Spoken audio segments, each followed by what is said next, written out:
ఇక్కడికి వచ్చినటువంటి భగవద్బంధువులకి హిందూ బంధువులందరికీ కూడా ఛత్రపతి శివాజీ మహారాజ్ జీజాబాయి, ఆ జీజాబాయి నేర్పిన పునాది, ఆ జీజాబాయి వేసిన విత్తు ఆ శివాజీ మహారాజ్ గా మారాడు. ఆ శివాజీ మహారాజ్ ఆయన యొక్కమైనటువంటి సనాతన ధర్మములో ధర్మానికి ఎవరైతే ఉంటారో వారందరినీ కూడా కలుపుకొని నడిపించాడు. ఆ ధర్మమే ఈ రోజు మట్టుకు కూడా ఈ రోజు యువకులకు కూడా శివాజీ మహారాజ్ గారి యొక్క చరిత్ర అవసరము, శివాజీ మహారాజ్ గారి యొక్క ఆదర్శము అందరికీ అవసరము. శివాజీ మహారాజ్ గారి యొక్క మార్గదర్శకమే, ఆయన అడుగుజాడల్లో నడవడమే ఈ రోజున్న యువతలకు అవసరమైనటువంటి మార్గం. అందుకే జీజాబాయి చెప్పింది, ఏ స్త్రీనైనా తల్లిగా భావించు. స్త్రీ పట్ల భావన, తల్లితో కూడిన ప్రేమ, తల్లిగా మన భరతమాత పుత్రులము, ఒకే తల్లికి పుట్టినోళ్ళము, ఒకే తల్లి మార్గదర్శకులము.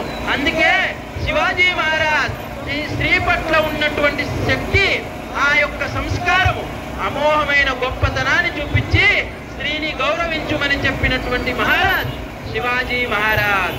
అందుకే ఆయన గురువైనటువంటి సమర్థ రామదాసు కూడా ఆయనని ధర్మ మార్గంలో ప్రయాణించుమని ధర్మ బోధలు చేస్తూ, ఆ ధర్మ మార్గమే శివాజీ మహారాజ్ ఆయన చేస్తూ నడిచాడు. అందుకే సంతు తుకారాం మహారాజ్ ఆయన కూడా శివాజీ మహారాజ్ గారికి అనేకమైనటువంటి సంవ్యూహమైనటువంటి ధర్మ భాషణ, ధర్మ విషయాలని చెప్పినటువంటి సంతు తుకారాం మహారాజ్. అందుకే దేశభక్తిని, దైవభక్తిని చాటినటువంటి శివాజీ మహారాజ్, దైవభక్తిలో ఆయన చూడండి. శివాజీ మహారాజ్ భవానీ మాత ఆ ఖడ్గం ఇచ్చింది. ఆ ఖడ్గం వల్లనే ఈ రోజు ధర్మం పట్ల ఉన్నటువంటి స్థితి మన యువకుల్లో కూడా ప్రతి ఒక్కరికి ధైర్యాన్ని నింపే శక్తి, దైవాన్ని నింపే శక్తి, భక్తితో కూడి మరి ధర్మం పట్ల ప్రతి ఒక్కరు కూడా హిందూ బంధువులందరూ కలిసి మన ధర్మానికి మార్గదర్శకులమై నడవాలి. అందుకే శివాజీ మహారాజ్ ఆయన చేతిలో ఉన్నది ఖడ్గం. ఆ ఖడ్గంతో కూడినది యుద్ధ వీరుడు, వీరుల్లో వీరుడు, శూరుల్లో శూరుడు.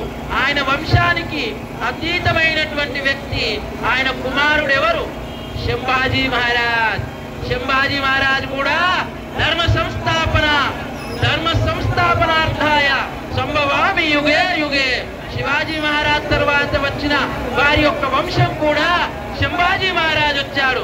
శంభాజీ మహారాజ్ ఆయన కూడా సనాతన ధర్మం పట్ల, ఆ భక్తి పట్ల, ధర్మం అంటే గొప్పది, ధర్మం అంటే ధైర్యము, ధర్మం అంటే ఒక శక్తి, ధర్మం అంటే ఆదర్శము, ధర్మమే మన సనాతన ధర్మమని, హిందూ ధర్మమని, హైందవ ధర్మానికి నా రాముడంతటి వాడు, నా యొక్క కృష్ణుడంతటి వాడు కూడా ధర్మాన్ని చెప్పినటువంటి ఆ ధర్మాన్ని మార్గదర్శకములో నడిపించారు. కాబట్టి శంభాజీ మహారాజ్ అంతటి శక్తిలో ఉన్నాడు. కాబట్టి శంభాజీ మహారాజ్కి ఆ యొక్క బాటలో కూడా అందరం నడుస్తూ ఉండాలని కోరుకుంటూ జై భవానీ.